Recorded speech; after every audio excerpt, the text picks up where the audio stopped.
स्वस्तने त्वया धारितोऽस्म्यहं सोदरे त्वया पालितोऽस्म्यहं स्वस्तने त्वया शिशुरहं यदा केलिलं पटः न श्रुता मया ते तदा वचः शिशुरहं यदा केलिलं पटः न श्रुतं मया ते तदा वचः शिक्षणे मम न च कदा रुचिः सा त्वया कृता वर्धिता मतिः शिक्षणे मम न च कदा रुचिः सा त्वया कृता वर्धिता मतिः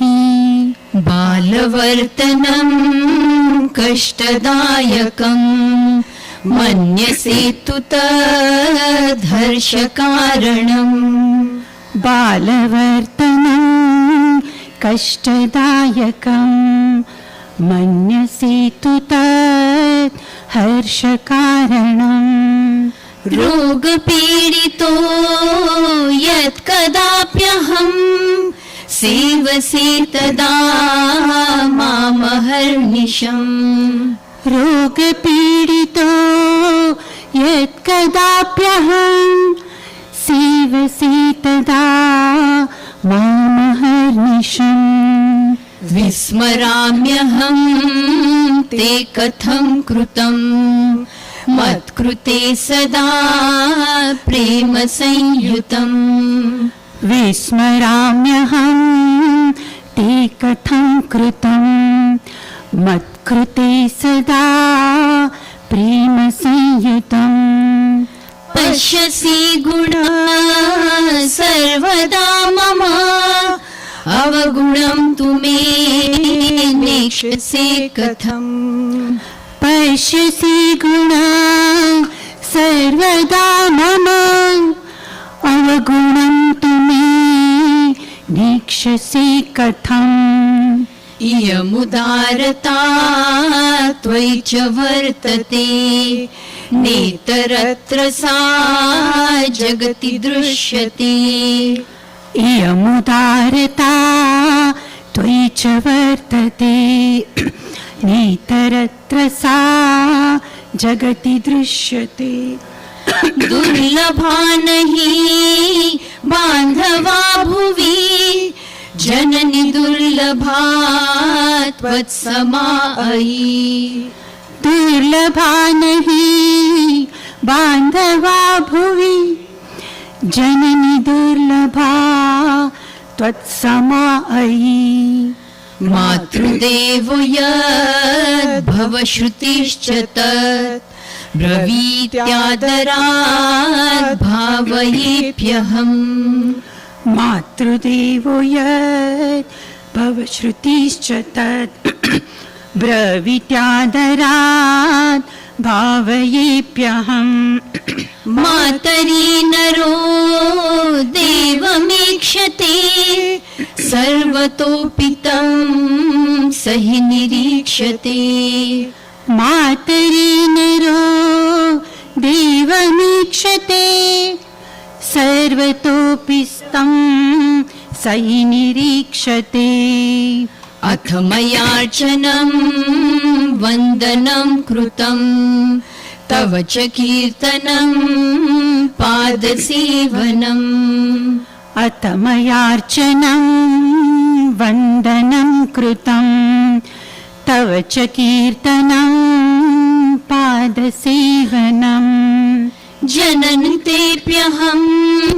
सर्वदारुणी भक्तिरस्तु मे निश्चला त्वयि जननि तेऽप्यहं सर्वदारुणी भक्तिरस्तु मे निश्चला त्वयि अम्ब त्वामहं प्रणतवान् सदा आशिषश्च त्वं देहि मे मुदा अम्ब त्वामहं प्रणतवान् सदा आशिषश्च त्वं देहि मे मुदा अम्ब त्वामहं प्रणतवान् सदा आशिषश्च त्वं देहि मे मुदा अम्ब त्वामहं प्रणतवान् सदा आशिषश्च त्वं देहि मे मुदा आशिषश्च त्वं देहि मे मुदा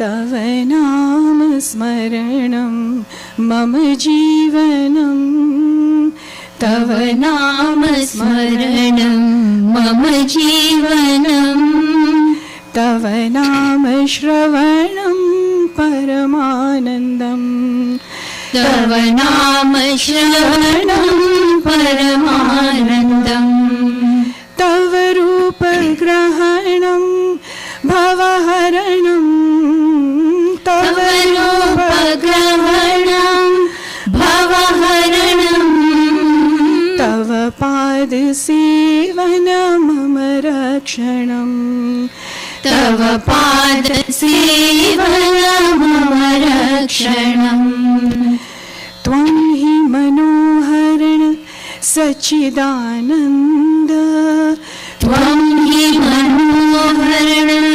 सच्चिदानन्द त्वं हि मनोहरण चिन्मयानन्द त्वं हि मनोहरण चिन्मयानन्द सच्चिदानन्द चिन्मयानन्द सच्चिदानन्द चिन्मयानन्द सच्चिदानन्द चिन्मयानन्द सच्चिदानन्द चिन्मयानन्द सच्चिदानन्द चिन्मयानन्द सच्चिदानन्द चिन्मयानन्द तव नाम स्मरणं मम जीवनं तव नाम स्मरणं मम जीवनं तव नाम श्रवणं परमानन्दम् तव नाम श्रवणं परमानन्दम् तव रूपग्रहणं भवहरणं तव रूपग्रहणं भवहरणं तव पादसेवनं मम रक्षणं तव पादसेवनं मम रक्षणम् तव नाम स्मरणं मम जीवनम्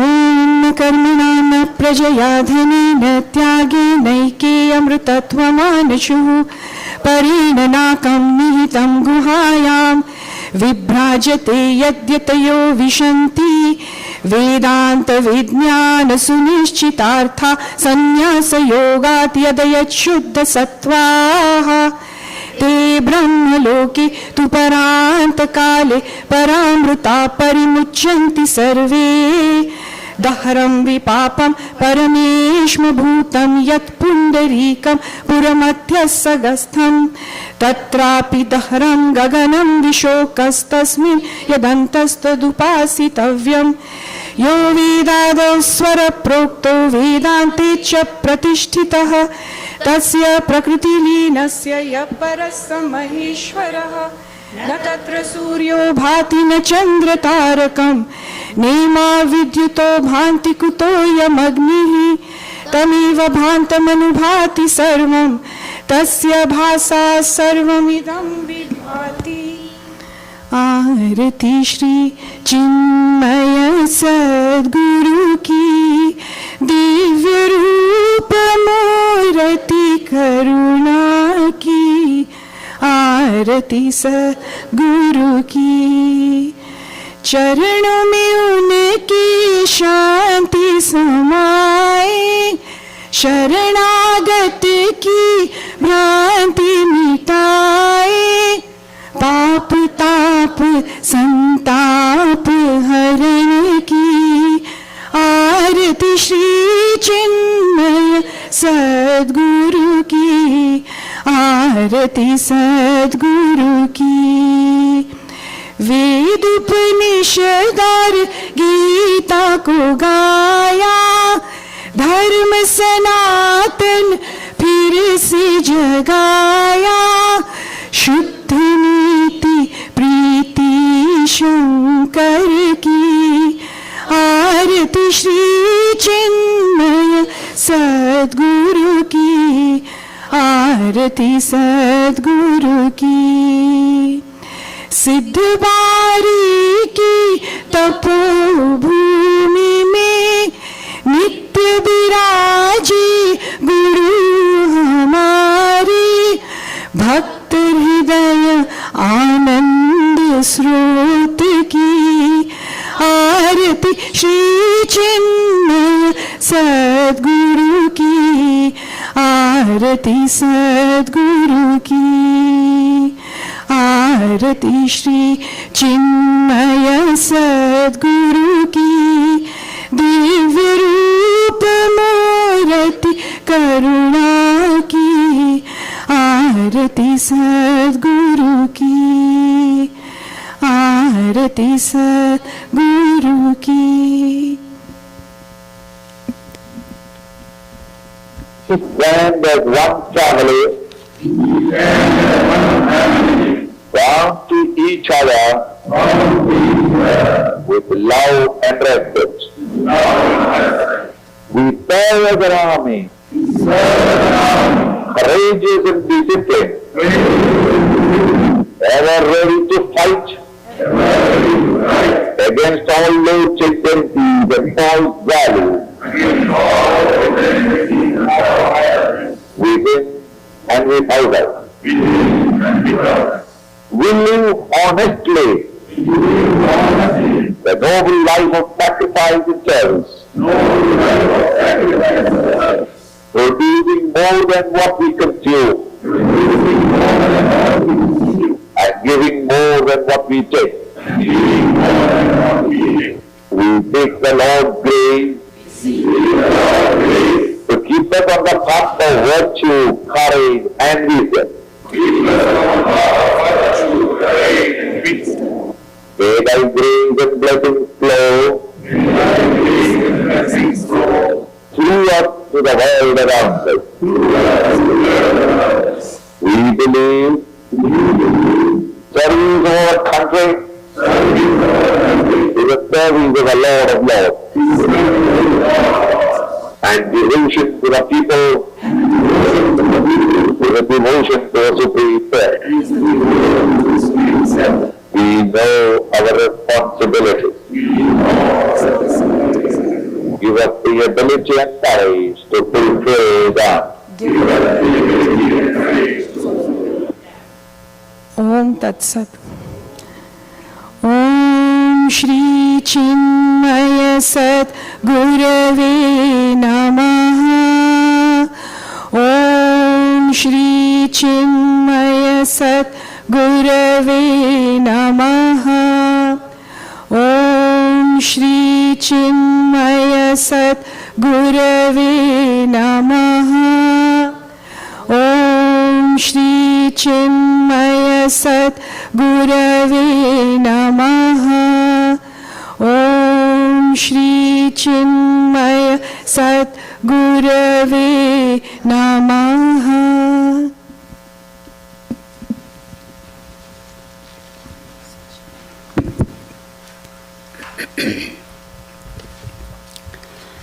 वन्दे सच्चिन्मयानन्दं देशिकं ब्रह्मचारिणं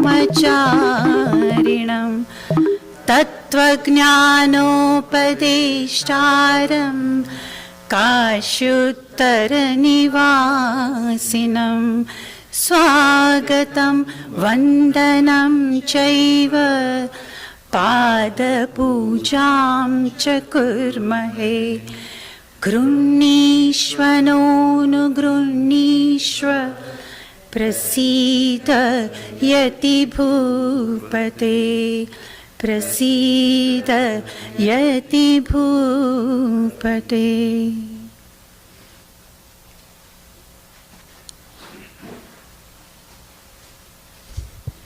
Hari Om. Today is a very special day for us. Today is our Pujya Gurudev Swami Chinmayananda ji's Janma Jayanti. The more we talk about our Pujya Gurudev, the less it is. So I'm going to leave it to our Guru to talk about Gurudev. What I can do today on behalf of all of us, let me bow down, offer our Tashtang Pranam to Gurudev and ask for his blessings to keep us on this spiritual path. As every year, we celebrate Gurudev Jayanti by holding Gita chanting competitions. We had one yesterday and it was wonderful. It was very successful. To do this online, second year in a row, is no small feat. And a big congratulations are due to all the students who participated. Yes. And their parents, and the teachers and coaches, and the judges, and all the volunteers and organizers. It was a big effort. It went smoothly and it was really successful. But more than me, I would like to invite one of the main organizers of GCC, Shri Ara, who will give us more details. Thank you. Thank you, Jayaji. Hari Om. So every year we celebrate Gurudev Swami Chinmayananda's birthday with Gita chanting competition. This year also, the competition was conducted yesterday on Zoom for children from kindergarten all the way to 12th grade. This year, with the guidance of National Chapter, we selected Gita Chapter 2 for the competition, which is considered the epitome of the essence of entire Gita. 83 students registered for the competition and 54 students participated. Depending on the grade, students had to learn anywhere from 10 shlokas to 43 shlokas and also learn the meaning of some of them. Children learned this through Zoom classes from February 6th to May 1st and celebrated with the competition yesterday. I'm sure you all are eager to find out how it went and what are the results. As always, the children were fantastic. In the words of one of our judges, it was a truly humbling experience listening and seeing these kids chant so beautifully. In our spirit that everyone is a winner, this time we followed the same model as last time for prizes. We placed all the children into 3 categories: bronze champions, silver champions, and gold champions. So we want to go to the results quickly. The first group is Anagha group for grade kindergarten. These children are barely learning to read English, but many of them participated and chanted really well. And we'll start with the bronze winners, Sankalp Pagadalu. The next silver winners are Skanda Sharat, Arjun Surati, and Shriyan Acharya Kadekar. And gold winners are Sachit Venkatraman, Pranav Varma Mantena.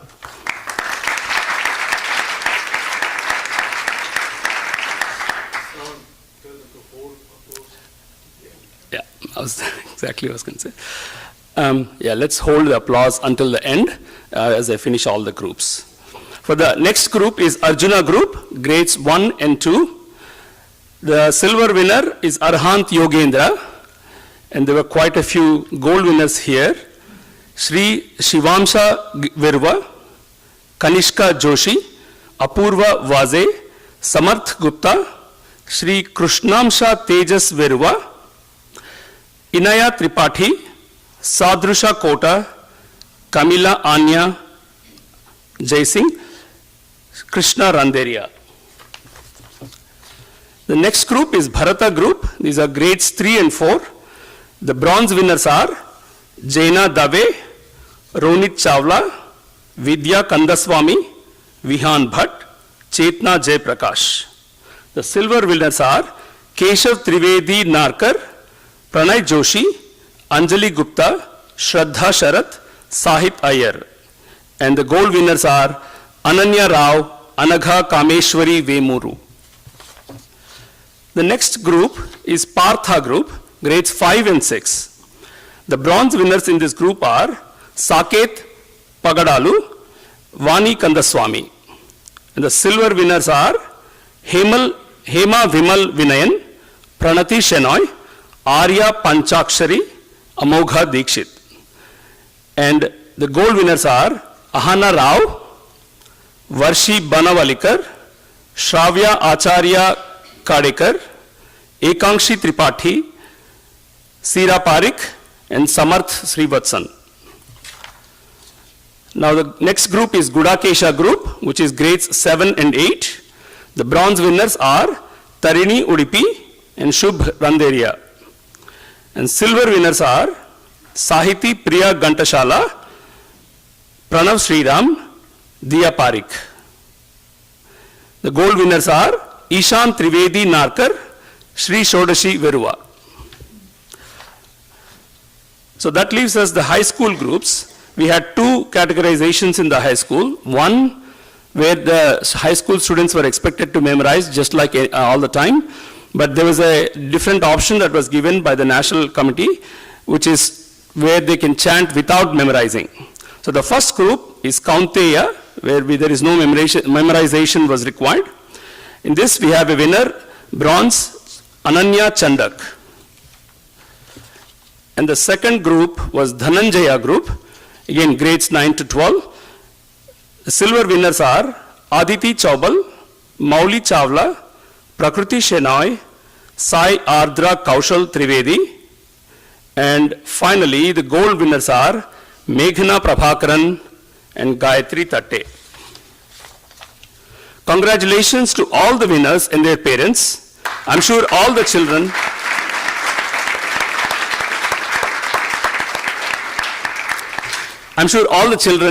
and parents enjoyed participating in the competition. May you continue to do this every year and also inspire more of your friends to join you. Results will be published on the website soon. For all those who did not participate, next year is not far away. Your chance is coming soon. So this time, don't hesitate, register quickly and join the classes. We are here to help. We also have a very special treat. A pre-K child, Dhruti, has recorded her chanting of a few verses. She learned these slokas with the help of her dad. A link to this video will be on the Gita chanting page of our website, chinmayahouston.org, in the next few days. Now, thank you. Now, for such a fantastic event to happen, there was a lot of work behind the scenes. From teaching the students to the goodie bags, there were so many that were involved. This would not have happened without the blessings from our Gurudev and our very own Pujya Gaurang Uncle and Pujya Darshana Auntie. There were about 10 Gita chanting teachers, 10 judges, 10 Zoom and backstage volunteers and website crew led by Anish, 3 MCs, scorers, and all the parents who encouraged their children and many more. Although Sri Devi and I missed our late Madhavi Auntie this year in organizing this event, it felt like she was always with us throughout. And thanks to Chirantan Uncle for guiding the teachers. Thanks also to Sneha Ji for her guidance. It was a pleasure to have her involved in the competition organization this time. Thanks to everyone for making this happen. Hari Om.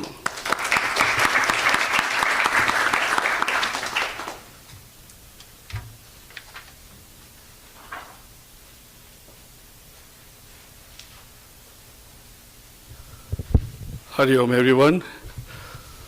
Congratulations to all, including the teachers who taught, judges, everyone, and of course the children and their parents.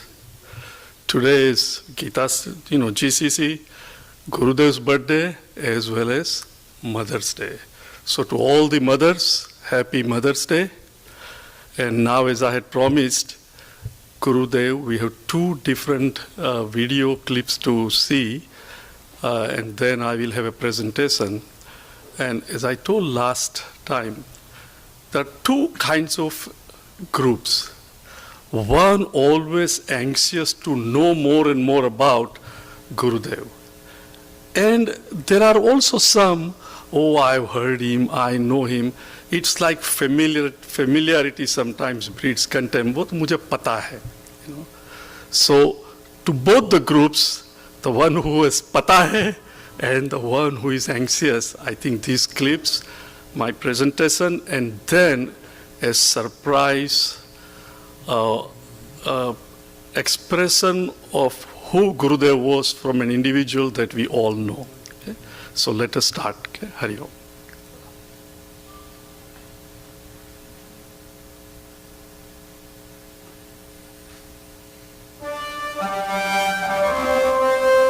The journey. This is the journey of a master, Swami Chinmayananda. The journey is from finite to infinite. On 8th of May 1916, in Ernakulam, Kerala, a baby was born. To a pious couple, Shri Kuttan and Par Kutti Menon, Balakrishnan, meaning baby Krishna, lovingly called Balan. Balan had lost his mother at an early age and was brought up in a large and loving family. Surrounded by aunts, sisters, who all mothered and spoiled him. Among them, Kochu Amma was his favorite aunt. I'm going to fly in the airplane when I grow up and will yell hello to you from the sky, he fondly told his aunt.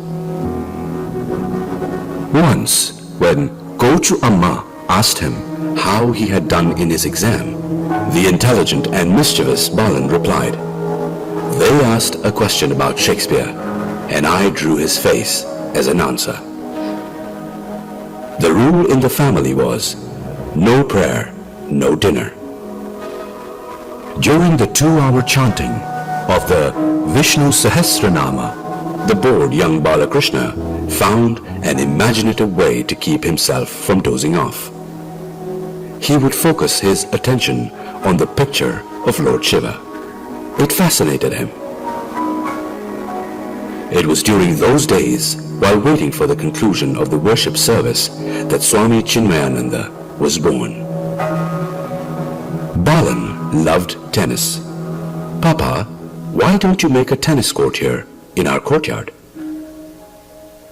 I remember when I was a child, I said that, "Papa, why don't you make a tennis court here in our courtyard?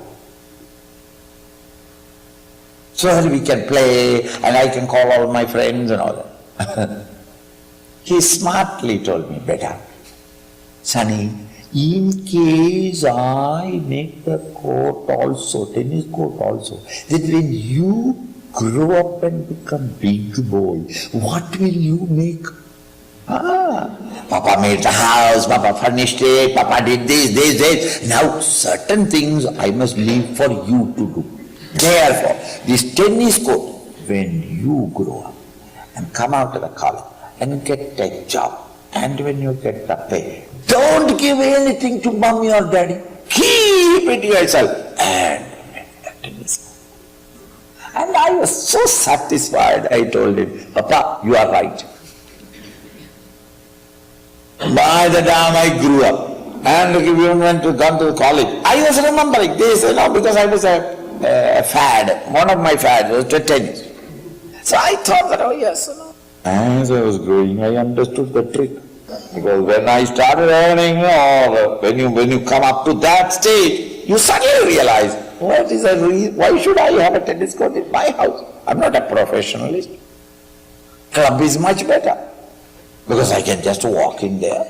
They will maintain it, they will prepare it, all that I have to do, only the play and enjoy, pay my subscriptions if I can, and walk away. His love for tennis remained with him always. Once, while watching a very exciting tennis match on TV, he quipped, "Do you notice that every tennis match begins with love all?" I had everything I wanted in my childhood. I never thought of the future.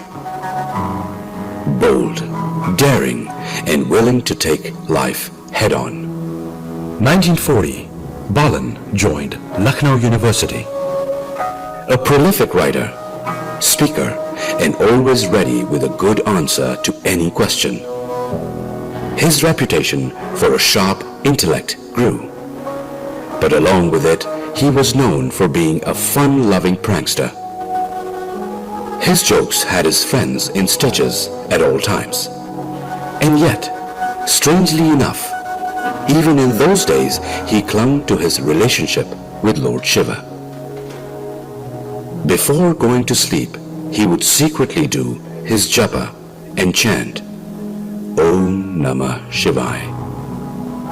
Balan joined Gandhi's Quit India movement in 1942. This was a period of turbulence, and Balan had to evade the police on many occasions, and in 1943 he was imprisoned for his activities. There he became ill with typhus due to unhygienic conditions in the prison. He was carried out in the middle of the night and tossed on the streets of Delhi, only to be picked up by an Indian Christian lady. She never knew that she had saved the life of a future Hindu sage. Balan spent the next several months fully recuperating from his ordeal in the home of his cousin, Achyutan Menon, Koju Amma's son. Here Balan began a career in journalism under the pseudonym Mochi, meaning street shoe cobbler. The convalescence in Achu's home marks a turning point when Balan began to rethink Hindu religion. The impetus for this rediscovery came from an unlikely source, a woman's magazine.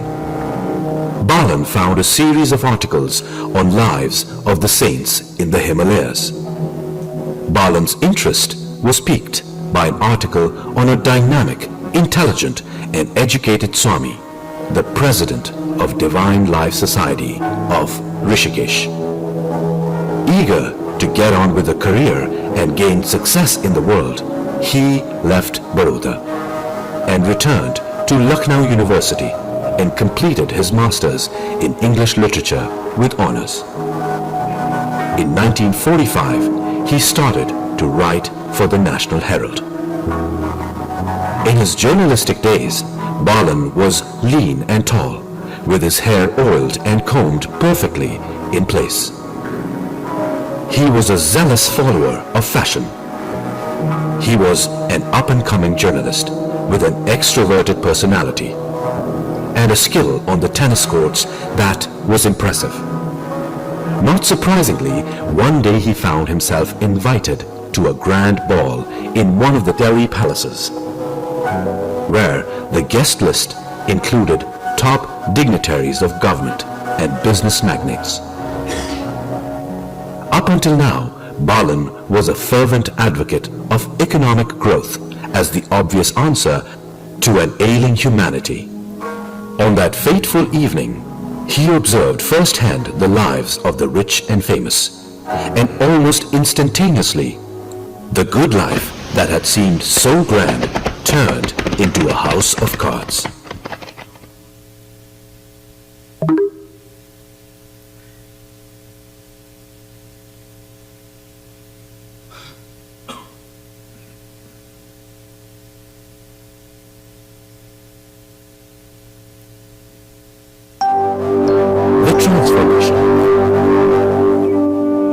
How does one become a butterfly? Pooh asked pensively. You must want to fly so much that you are willing to give up being a caterpillar, Piglet replied. The late 1940s saw such a magical metamorphosis of Balakrishna Menon into Swami Chinmayananda. What happened? How did this transformation come about? On January 21st, 1946, the illusion shattered. Balan described the impact on him of the grand ball thus: a roaring welter of unnatural values, impossible behaviors in the stuffy palace walls, in their studied smiles and dormant tears, in their insincere, made-to-order laughter, were sighs of voiceless, deep regrets. Their heartless love concealed stormy hatreds, grudging sympathies, and poisonous rivalries. Upon observing firsthand, his idea of the good life toppled like a house of cards. At the ball, he saw what a godless animal life could be. He decided on the very first day of gate-crashing into this palace of life to quit it for good. On that day, he decided to seek for himself the meaning of true life and learn to follow the lonely path of divine life. The illusion shattered. Suffering of his long-time friend, Narendra Shroff.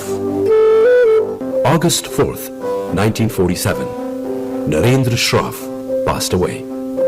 After the passing away of Shroff, Balan took his ashes for immersion at Rishikesh. The recurring thought kept circulating through his mind. The man who is usually with me is now in that small basket. A few bones and ashes remain. Flesh and life are gone. Flesh and life are gone. After Shroff's death, he moved to Ananda Kutir for good, to follow the spiritual path, to study and serve Swami Shivananda. In truth, Balan was searching for something more than what he was willing to admit. Was it possible for a man to find peace and tranquility? Swami Shivananda told him, "God has blessed you with such intelligence. Why don't you use it? Analyze and see that the worldly life is only misery. Observe and then draw your own conclusions." During his pilgrimage visiting the 4 shrines in the Himalayas, Balan concluded that the true life was in meditation and renunciation. It was during the 40 days spent alone in Badrinath, it became absolutely clear to Balan that the death of the ego was the only way of awakening to the infinite self. He knew that he could no longer get by with half measures, and the time had come for his own renunciation ceremony. Balakrishna Menon received the initiation into the Sannyasa ashram from Swami Shivananda on 25th February 1949, on the auspicious Shivaratri day. You want to master the scriptures? Go to Swami Tapovan, the great teacher from Kerala. With these words, Swami Shivananda sent his disciple to Swami Tapovan. In the world of sages, Swami Tapovanam is acknowledged as one of the 4 great enlightened masters of Vedanta. The teaching begins. June 6th, 1949. Staying in a cow shed, waking up at 4 a.m. and taking a bath in icy Ganga, all these hardships Swamiji braved without any complaints, because he had an intense desire to study and understand the philosophy of Vedanta. Chinmaya in a room, 9 feet by 5 feet by 4 feet side to middle, some 5 feet, with one single door 2 feet wide and 4 feet height. Each day the teacher would take up a few verses of a text and explain the import in Hindi. Swami Chinmayananda would furiously take down notes, translating all that was said into English. Each night he would spend many hours contemplating his teacher's words and plunging into meditation. Chinmaya was to be at the Guru's door with a cup of tea when he arose at 4 a.m. For this, he would have to rise, bathe, and have water boiled by that hour, and there was no alarm clock. He was determined that he would not oversleep, so each night he used a large stone for a pillow, which kept him from going into deep sleep. With this system, he was at the door of Swami Tapovanam at 4 a.m. with a cup of steaming tea in hand.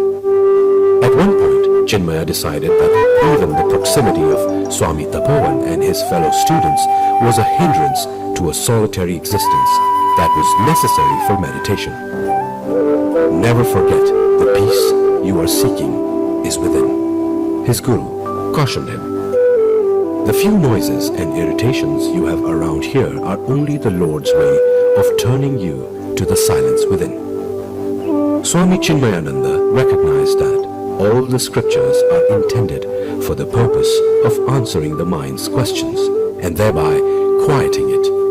For it is only in a silenced mind that the truth beyond the mind is reflected.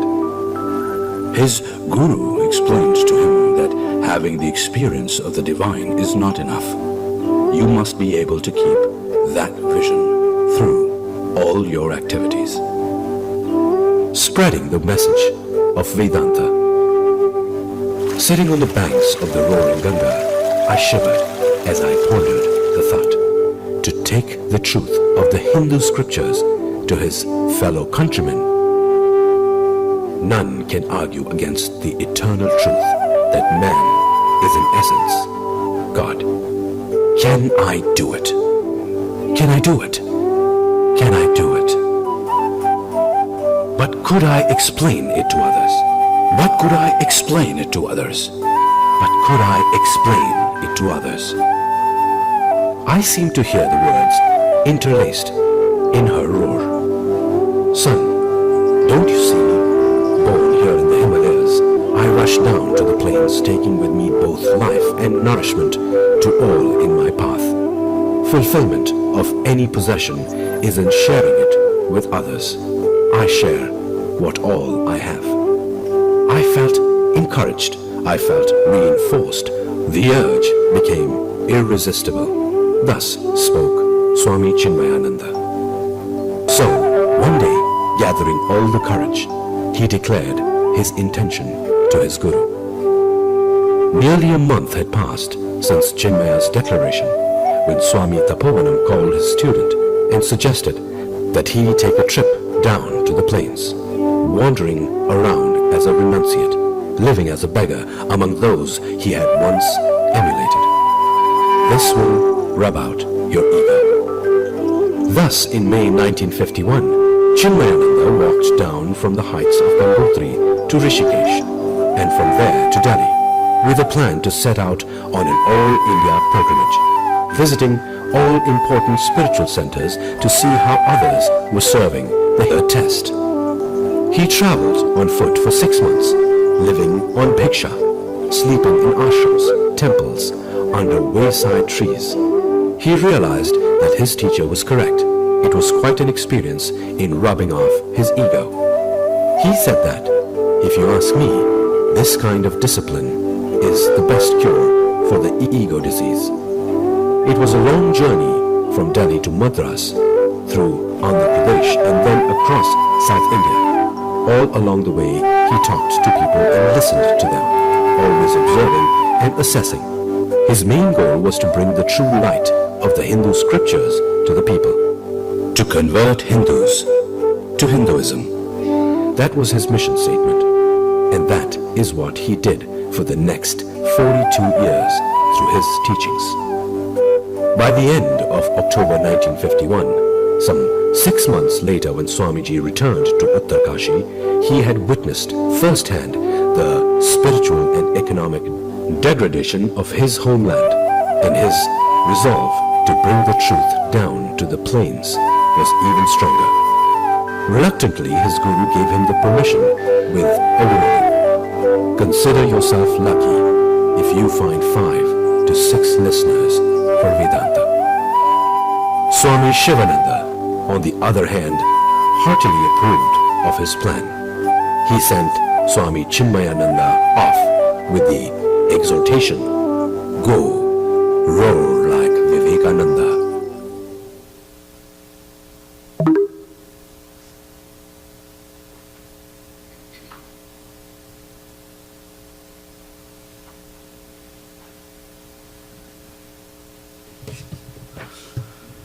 So, wasn't it very inspiring? This is still not the final version. I want to recognize, I'm not going to say any names, but there are about 5 to 6 individuals, of course you all know, under the guidance of Darshanti, are working very hard to put together this, and this is still not final, but it's almost final. But I was very touched when I saw it and decided, and I'm glad that we showed it.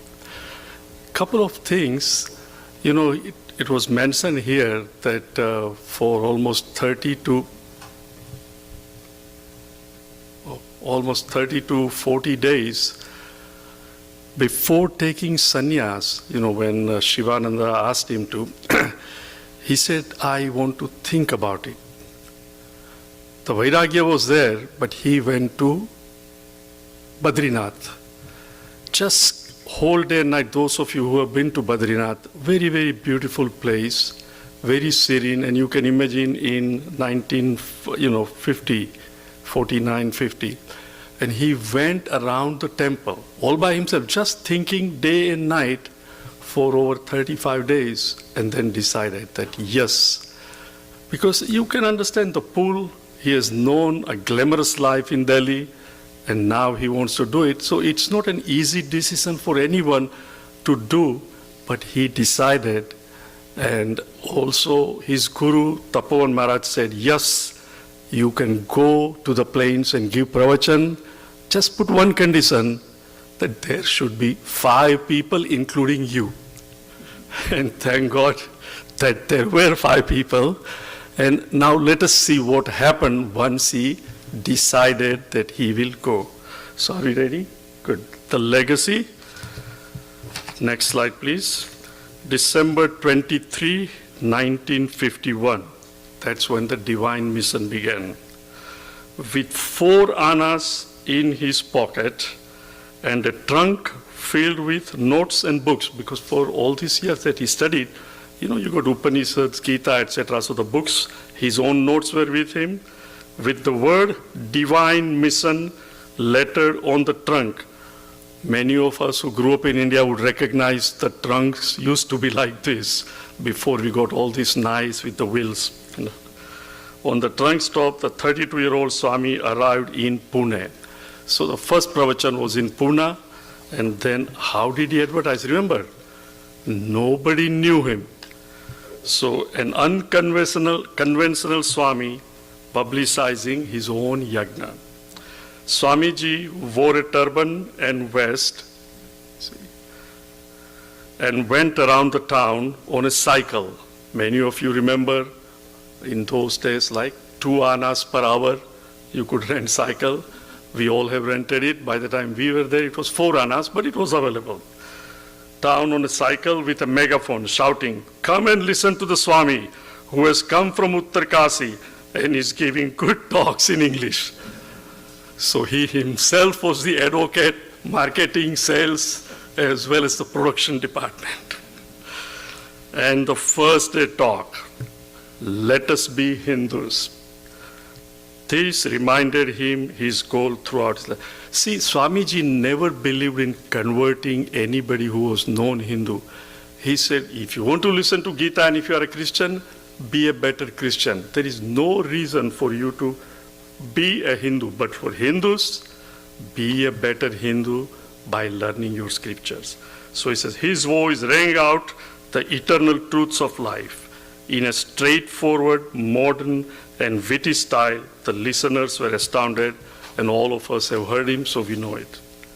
Swami, the epitome of discipline, he says here, every action must be done consciously and attentively. The attention of the mind is to be on the hand even with just this one practice, you can become a great yogi. Quiet, alert, and vigilant, he always told us. Punctuality, orderliness, and silence were meticulously maintained in all the yagnas. The yagnasala is my puja room, and the audience is my Ishvara, whom I worship for 1.5 hours. I was fortunate enough to not drive Swamiji, but be his chauffeur. And it would happen at times that we arrive in the parking lot or right by the pravachan hall, something like, you park in the reserves right behind, and the pravachan starts at 7:30, and we are there at 7:20. So naturally, I would open the driver's door, walk around and open. And this is the days when you push and it lock. He would again lock it. Exactly at 7:29, he would tell me, open the door, and we would walk. So at 7:30 sharp, he is on the podium, always on time, and most 99.99% of the time, he would complete also on the time. Never before, never late. Punctuality was there very much. And the other thing, see, many of us would like to do puja in our puja room. But Astamurtibhruh Deva Pujanam. The entire Vishwa, as we have been studying, was his Ishvara. Live audience was his Ishvara. So he says every day, 1.5 hours in the evening and morning, his puja is the Jnana Yagna. Then, the birth of Chinmaya Mission. As he was giving talk from Pune to Delhi and ended up in Madras, in those days it was Madras, but Chennai, the mighty Chinmaya Mission was formed in 1953 in Chennai to spread the wisdom of the... So this is where some people who were listening, they said that you are doing such wonderful work, we want to have a study group and we want to have an organization, etc. Thus was born Chinmaya Mission. Just as here, we told Gurudev we would like to start Chinmaya Mission Houston, and he approved it. So in the same way, it all started in Madras. And what was the motto given by Gurudev? To give maximum happiness to the maximum number for the maximum time. The emblem, the core, Chinmaya Pradip, a well-lit lamp of consciousness. This was the first magazine also. And the goal was to light the lamp of consciousness. In other words, to learn the scripture, Sat Chit Ananda thou art. The way, discriminate, view the world with the eye of the scriptures, live the ethical life. Meaning inquiry, what Raman Maharshi ji is telling us, that was the life he taught. And the symbol of course, Hansa bird, it's the swan, which is a symbol of discrimination, mythical bird separating milk and water. And the oil for this lamp is the ethical life needed to light the flame of knowledge within.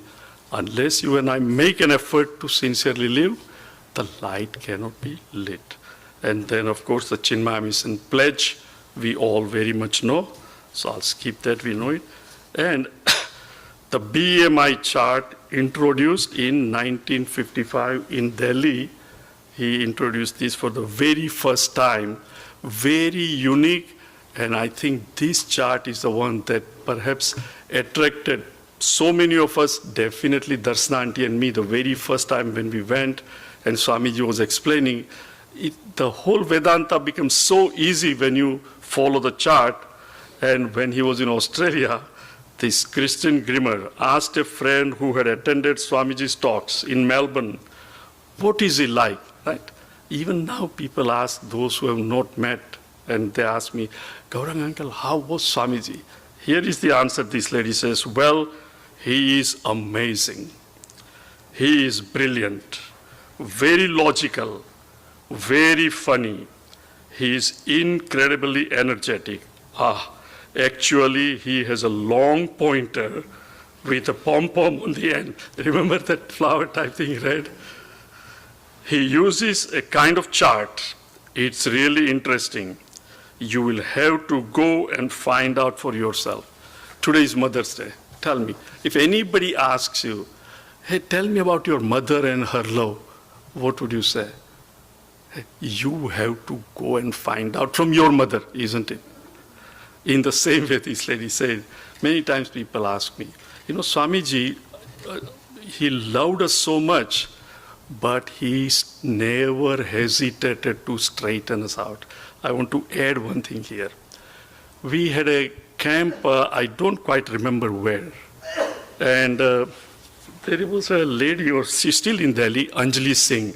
Some of you know she used to accompany Swamiji. An excellent photographer. She perhaps has taken more pictures of Gurudev than anyone else. And she would blow them up, etc. And she had brought with her, and at the camp, she was selling it. So Pranji Lodia, Appara Mukamala, and myself, we were all board of directors, and two of us still are. And we thought that this Anjali Singh is selling all this and pocketing the money. We had no idea, So we told her, don't do it, And we told Swamiji. By then the yagna was over, and then we told Swamiji, this is what we did. And I still have that letter. He took us apart 100 degrees. He says, do you know what Anjali is doing with all that money?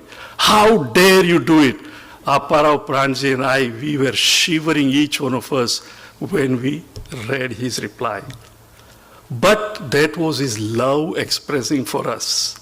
It was not that he was mad. He was teaching us punctuality, trust people, and most important, follow up. When you are right, ask them. He never hesitated. Though one of the few people I know that he never got upset or mad at is Darshananti. But me, many a times. And then he says here, to explain the importance of constant reflection, Swamiji gave the example of a cup of coffee with a spoon of sugar at the bottom. Unless and until the sugar is stirred, the coffee remains bitter. Similarly, knowledge is only absorbed when it is properly stirred by the intellect. Those of you who are attending weekday classes and even Sunday, right? Mananam and Chintanam. Manan and Chintan are most important as equal to Sravanam. Then some of the things, and these you all very well know, adult satsang, study groups and Devi groups. Next, Bal Vihar. These are children, some of them are perhaps adults by now, but Bal Vihar. Next is Gita chanting, Slokathon, bhajans, orchestra. Then we have got Brahmachari course in Sandipani. You can see Sweta here, second row, right, in the aisle. Then Chinmaya International Foundation, courses, residential Vedanta course, youth empowerment program, Dharma Sevak course, Purohit course, and postal and e-Vedanta course. All these are offered by Chinmaya Mission. Then there is also for music, Chinmaya Nada Bindu, residential Gurukul for Indian performing arts near Pune. Then, this is something some of you may not know, schools and colleges, 92 Vidyalayas, and 8 colleges, 8 vision schools, and an international residential school. These institutions are governed by Central Chinmaya Mission Trust Education Cell. And then we have one hospital in Bangalore or Bengaluru, Chinmaya Mission Hospital, Bengaluru. Chinmaya Institute of Nursing, Sisters Institution of Chinmaya Mission Hospital. And code that many of you know, Chinmaya Organization for Rural Development Service. This all started when Gurudev was in Himalayas and people loved him, served him. So he said, these are one of the poorest people on the mountain. I must do something for these people. And he started this. At that time it was not code, but he started and later on the name code was given. Code is a bond of love and understanding between the haves and the have-nots. In this process of giving and serving, the giver grows spiritually and the receiver is blessed with the power of transformation. Swami Tejavananda. And where are the mission centers right now? They are practically every major country in the world, the mission around the world, including United States and of course India. And the last one, this was very much Swamiji lived by this. If I rest, I rest. You know, years ago, some of you may remember, all along these walls, we used to have, or here or maybe in Tapovan room, all Swamiji's sayings. You know, maybe they are in the storeroom now. But he just asked if he ever got tired. He once laughed and said, if I were doing the work, I would have been exhausted. But, pointing to the sky, with Lord Narayan himself doing the work, why should I get tired? Always working in overdrive, he turned his days into 25 hours, his weeks into 8 days, and his years into 13 months. That was our Gurudev Swami Chinmayananda. You know, once he landed in New York, and then I believe it was Boston that he went, and his bag did not come. So he didn't have any spare clothes. So, and he never waited, right? The plane, Air India landed at 3:30, 7:30 would be his stop. So naturally he called the host, the person arranging. He said, I'll take shower, you go there, clean the clothes. Brought them back, and he gave pravachan at 7:30. Most of us, nowadays it takes 1 week to recuperate when we come from India. He gave talk, and as jokingly he would say, that's a Swami, in his own way, I don't remember the exact word, but essentially saying was without any clothes. But here he is with the same clothes that he wore in the plane. And any time we would ask him, Swamiji, you must be tired. He says, I didn't fly the plane, I just sat in the chair. So most of us would say, that was our Gurudev Swami. I can go on and on for hours, as you know. But see, when you are a disciple, there are two things. One thing is you cannot fully express how you feel. And there may be some exaggeration at times because there is love. But from a politician, a third party, when he talks about this, let us hear from him. The first word is little inaudible, and the first word he says is Chinmayananda. Okay? Are we ready? Just wait, it may be a little difficult, but I just got this morning and I gave it to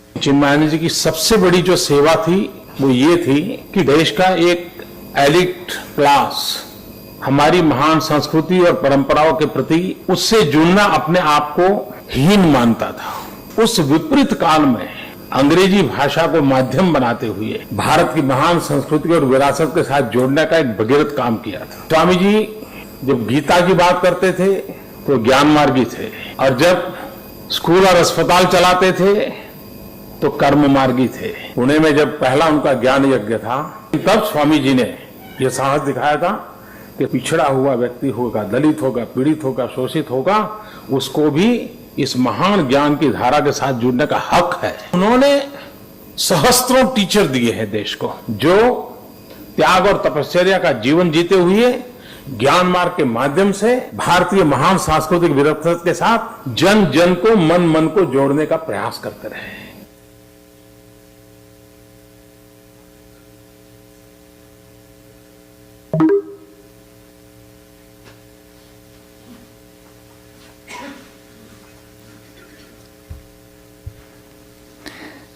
And everybody is speechless. I am for a second. Let his wisdom be our lighting guide. If you think that I forgot Mother's Day, I didn't.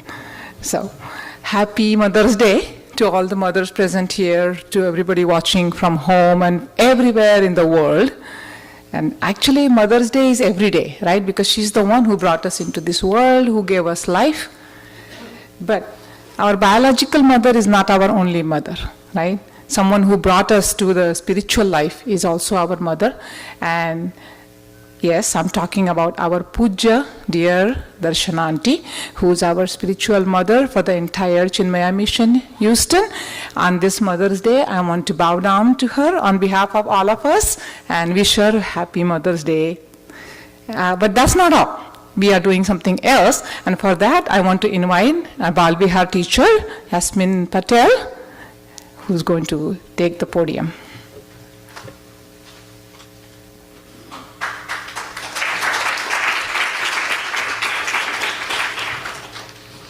Hari Om, Puja Darshananti, Puja Gaurang Uncle, Snehaji, and all our Chinmaya Mission family and friends.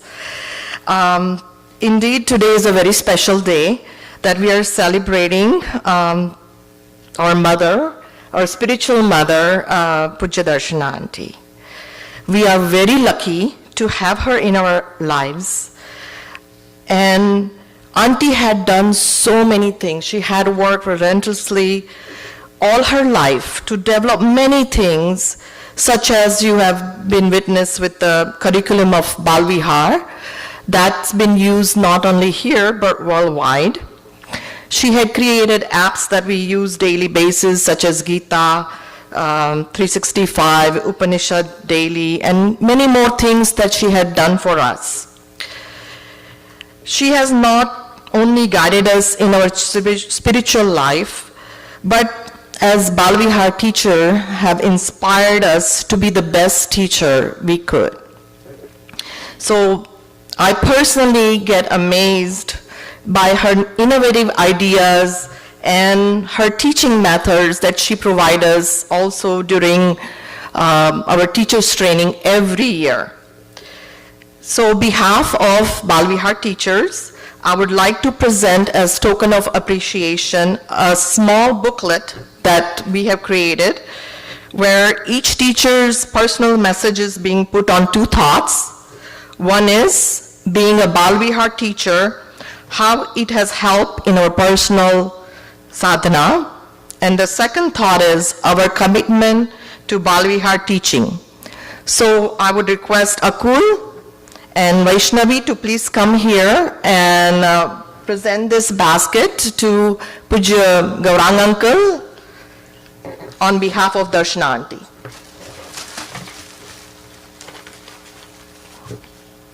Thank you. Hari.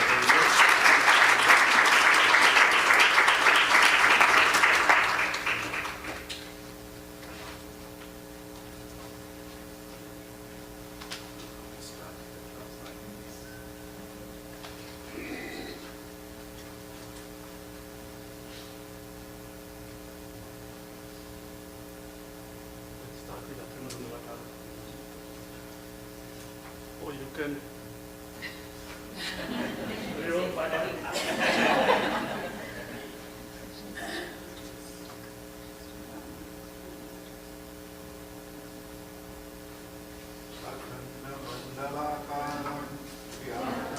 येन चराचरं तत्पदं दर्शितं येन तस्मै श्री गुरवे नमः।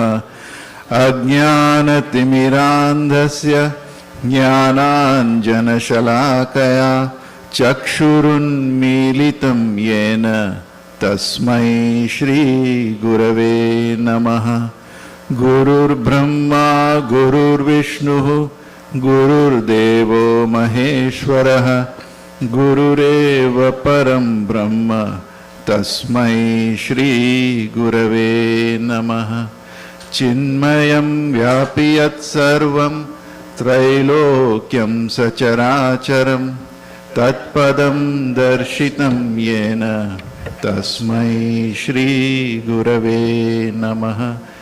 त्वमेव माता च पिता त्वमेव त्वमेव बन्धुश्च सखा त्वमेव त्वमेव विद्या द्रविणं त्वमेव त्वमेव सर्वं मम देव देव त्वमेव सर्वं गुरुदेव देव। वसुदेवसुतं देवं कंसचाणूरमर्दनं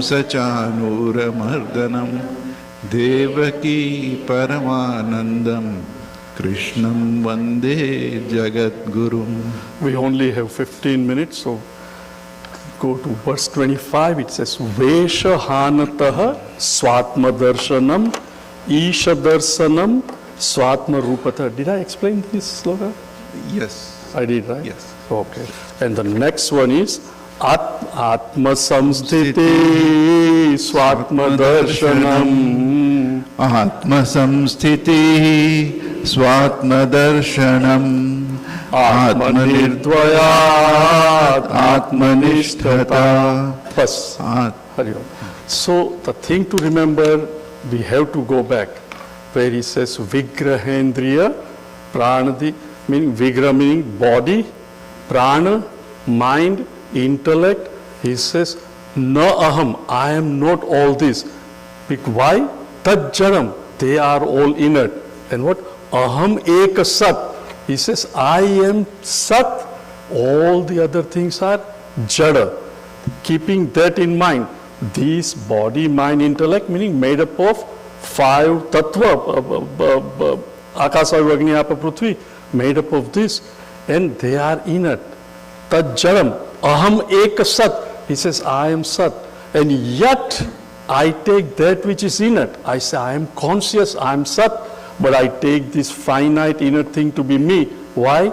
Because this perceiver, feeler, thinker, the ahankar, rises as a reflection in the antakaran. And that he already explained how manonasha, ahankara nasa brings us to aham paramapurna sat, right? Sphurati yat, it shines what I am.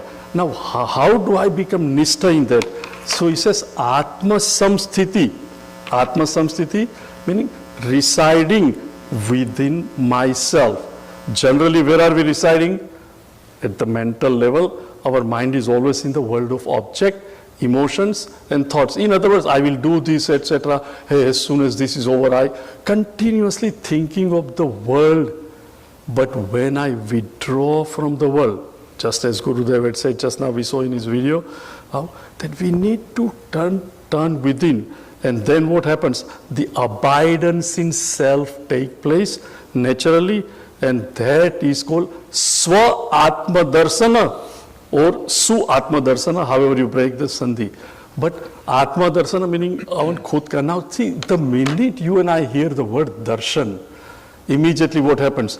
I am seeing something. Because we are so used to going to temple and say, I will have Bhagwan ka darshan, or kabhi kabhi milte ho, aapka to darshan bahut din ke baad hua, right? Meaning, I'm seeing you after a long time. It always involves duality. So as soon as we even read here, Atma Samsthiti, Swatma Darshana, immediately we think of darshan is meaning something else. But just as, remember what happened to me in that Corbett National Park? The tiger was chanting, and then the minute you wake up, what happens? I get my own darshan, right? The tiger, the jeep, everything goes away, and I come to experience myself. That darshan is not somebody else, but it is called darshan of the self. There is no other word to express, but that is turning within, coming to know yourself. So he says, Atma Samsthiti, Swatma Darshanam, Atma Nirdvayat. And this Atma, I am Nirdvaya, there are no two of me, I am one alone. Why? Earlier we've seen it in detail. Parama Purna Sat, Sattaya hi Chit, Sat itself is Chit, and Chittaya Ham. I am that Sat and Chit. Sat meaning existence which is everywhere. It is consciousness. So I, devoid of this, just like in a pot, the space conditioned by the pot is called pot space. But when the space realizes that this is only conditioning, it realizes what? The space in me is the space everywhere, one space alone, and all things exist in space. Thus he says, Atma Nirdvaya, there are no two, one Atma alone. And what is that? Atma Nishtata. Now what happens? Nitaram, Nishtata meaning permanently. It's not that he has to run away from the world. At all time he knows, I am this total space, for example. No matter how small, whether it's a small dabbi or a huge auditorium or a pot space, none of them condition me. I am that one infinite space. Similarly, I am this Atma, and these are instruments that I use. I am none of this. I am the one who is using this instrument. So here, go back to the thing. Vrittaya swaham vrittim asrita. Couple of these slokas are so beautiful. All the vrittis that I get, meaning all the thoughts that rise in my mind when I experience the world, they are called, I know them, idam vritti. The one who knows all those is aham vritti, the I. Vrittayastvaham, aham vrittim asrita. And that aham vritti is aware of all idam vrittis. Idam vrittis come and go. So therefore he says the aham vritti is nothing but, that is you. But there, is that you? He says, no, ahaminasa bhaji. That aham vritti also in deep sleep, that I am a perceiver, feeler, thinker is not there. I am aware of the absence of this ahankara that says I am happy, I am unhappy, all these things, because I am Satchit. Even this ahankara comes and goes. So when one understands and recites, he doesn't recite as perceiver, feeler, thinker, but as the Om itself. He says Atma Nirtvayat. Then he says the next one. Jnanavarjita jnanahina chit. Jnanavarjita jnanahina chit. Jnanamasti kim jnatumantaram. Jnanamasti kim jnatumantaram. See, earlier Bhagavan talks about Manonasha, then Isha Darsanam. So the student says, Raman Maharshi, I want to have Ishwar Darshan. Then he says, no, I want to know about Atma, Now he says, no, but I want to have self-knowledge. What is this knowledge? So now he turns to Jnana Varjita, Ajnana Hina Chit, Jnanamasti Kim, Jnatum Antaram. He says here, Jnana Varjita. At the intellectual level, we have so many things that we know, right? But one thing you and I are painfully aware of, that is what? Right?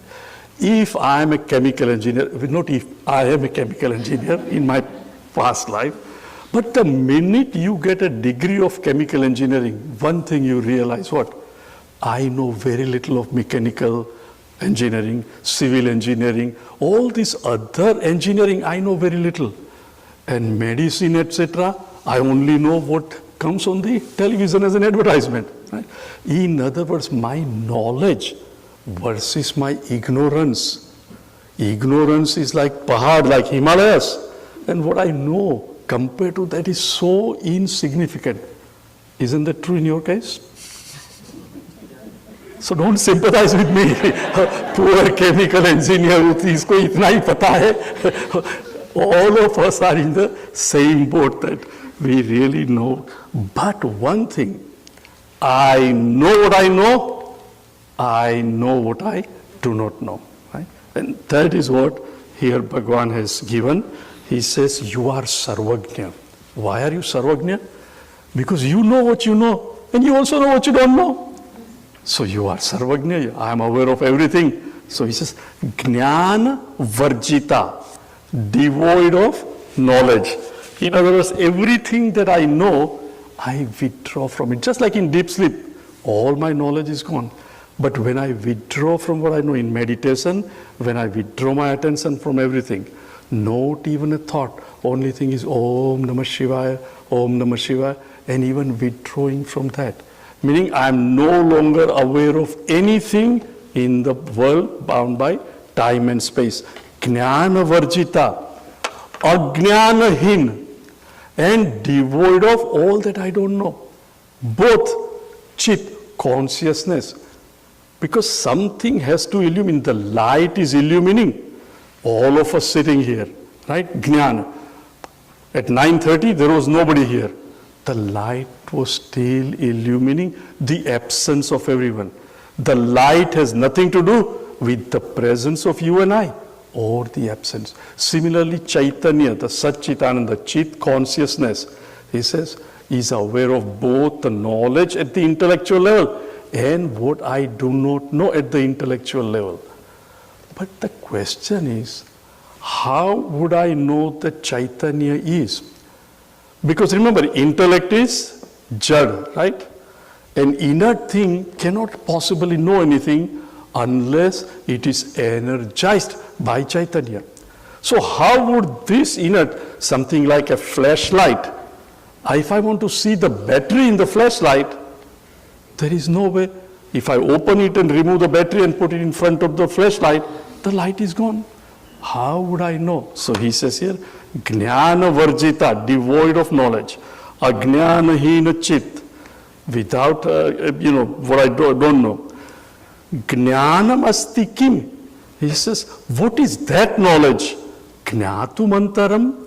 Kim jnatu mantaram? Jnanam asti kim. Is there another knowledge, another Chaitanya that knows this Chaitanya, which is aware of what I know and what I don't know? So if there is another Chaitanya, what happens? You go on regressing, right? Like Chaitanya 1, Chaitanya 2, then how does Chaitanya 2 know Chaitanya 3?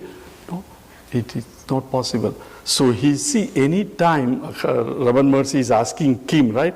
Karma Kim Param, meaning what? It is not Param, right? Whenever there is one more, and here also, Jnanam asti Kim, meaning, is there another knowledge?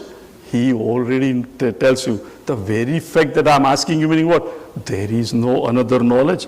There is no Gnatu Mantaram. There is no another knowledge. That Chit alone, the one that awares, makes the intellect sentient, that alone is the Chit, and that you are. Now, by the time Raman Maharshi explains to him that you are nothing but pure knowledge, the fellow says, you told me about Ishvara, you told me about Manonasha, else that, but finally I want to be happy. All this is just too much for me. Knowledge, Ishwar Darshan also, and but tell me, because after all I came to you because I am unhappy, my mind is stressful, I want to be happy. Where do I find happiness? Raman Maharshi says, don't worry about it. But he says you will have to wait 2 weeks because next week is graduation. But let us chant it. He says, Kim Swarupame Tyatmadarshane Kim Swarupame Tyatmadarshane Avyaya Bhava Purnachit Sukham Avyaya Bhava Purnachit Sukham Kim Swarupame Tyatmadarshane Avyaya Bhava Purnachit Sukham Avyaya Bhava Purnachit Sukham. So, such beautifully the second line explains about Sukha, and when we connect it to what we have already learned, you will be amazed that, hey, I knew it but I didn't know it. But let us wait.